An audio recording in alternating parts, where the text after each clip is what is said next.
ఓరి పొట్టోడా నీకుంటుంది అని రాజకీయ ప్రత్యర్థులు చులకనగా మాట్లాడి ఉండవచ్చుగాక, నేను పొట్టివాడినైతే అయి ఉండవచ్చును గాని గట్టివాడిని అని తెలంగాణ ముఖ్యమంత్రి రేవంత్ రెడ్డి తన నాయకత్వంలో జరుగుతున్న ప్రతి ఎన్నికలో రుజువు చేసుకుంటున్నారు.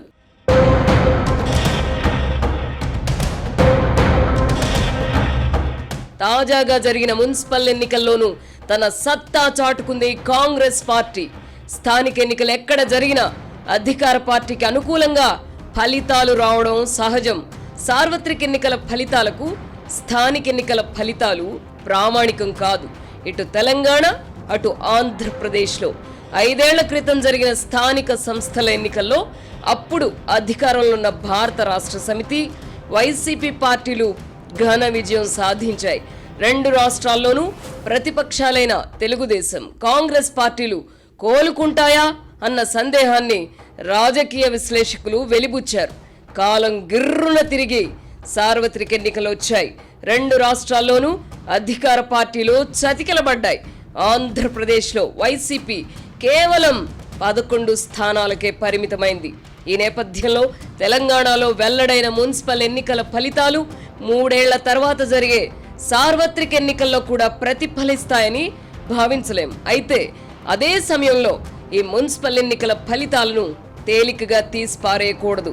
అధికారంలో ఉండి కూడా 90% స్థానాలను గెలుచుకోలేకపోతే అదొక గెలుపా అని బీఆర్ఎస్ వర్కింగ్ ప్రెసిడెంట్ కేటీఆర్ తేలికగా తీసిపారేసి ఉండొచ్చును గాని కాంగ్రెస్ గెలుపుకు ప్రాధాన్యత ఉంది. 5 ఏళ్ల క్రితం స్థానిక సంస్థలకు ఎన్నికలు జరిగినప్పుడు బీఆర్ఎస్ అధికారంలో ఉంది. అప్పుడు అసెంబ్లీ ఎన్నికలు జరిగిన ఏడాది తర్వాత మున్సిపల్ ఎన్నికలు జరిగాయి. అయినా బీఆర్ఎస్ 90% స్థానాలను గెలుచుకోలేదు. మొత్తం 120 మున్సిపాలిటీలకు గాను 81 మున్సిపాలిటీలను బీఆర్ఎస్ గెలుచుకుంది. ఇప్పుడు కాంగ్రెస్ పార్టీ 126 మున్సిపాలిటీలకు గాను 74 మున్సిపాలిటీలను కైవసం చేసుకుంది. అప్పట్లో ఏడాది తర్వాత ఎన్నికలు జరగగా ఇప్పుడు 2 ఏళ్ల తర్వాత ఎన్నికలు జరగడం విశేషం.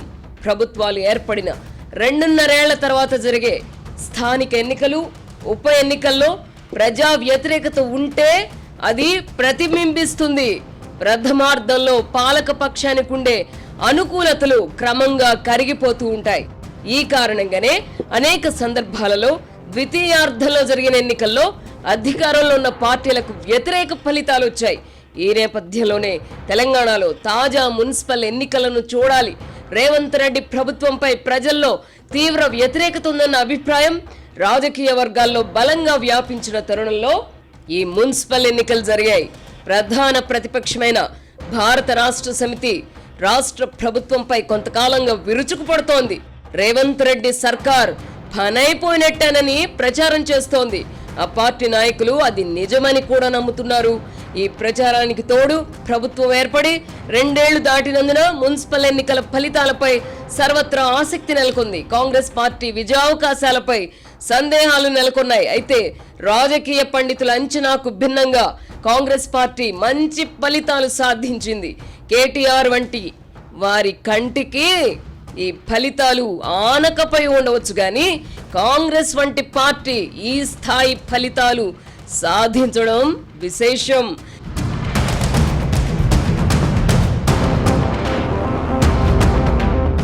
కాంగ్రెస్ పార్టీ అంటేనే అసమ్మతి గుర్తుకొస్తుంది. ఆ పార్టీలో ఎవరికి వారే ముఖ్యమంత్రి స్థాయి నాయకులమని భావిస్తారు. ఏకనాయకత్వాన్ని అంగీకరించరు. ముఖ్యమంత్రి రేవంత్ రెడ్డినే తీసుకుందాం. కాంగ్రెస్ పార్టీలో ఆయన జూనియర్ అని పలువురు వ్యాఖ్యానించడాన్ని చూస్తున్నాం. కాంగ్రెస్ లో సీనియర్లం అని భావిస్తున్న వాళ్ళు రేవంత్ రెడ్డి నాయకత్వాన్ని బేషరత్తుగా అంగీకరిస్తున్నారని చెప్పలేని పరిస్థితి. లాటరీ తగిలినట్టు రేవంత్ రెడ్డికి ముఖ్యమంత్రి పదవి దక్కిందని భావిస్తున్నారు గాని అతనిలో నాయకత్వ పటిమ ఉందని అంగీకరించే స్థితిలో వారు లేరు. మొత్తంగా చూస్తే కాంగ్రెస్ పార్టీ పరిస్థితి ఎవరికి వారే యమునా తీరే అన్నట్టుగా కనిపిస్తోంది. అయితే ముఖ్యమంత్రి రేవంత్ రెడ్డి మాత్రం సమయస్ఫూర్తితో వ్యవహరిస్తూ పార్టీలో ప్రభుత్వంలో తన స్థానాన్ని సుస్థిరం చేసుకుంటూ వస్తున్నారు. పార్టీపై తనకు పట్టు లేదన్న అభిప్రాయాలను మనసుకు తీసుకోకుండా సందర్భం వచ్చినప్పుడు మాత్రం తనకున్న పట్టు ఏ పార్టీదో నిరూపించుకుంటున్నారు.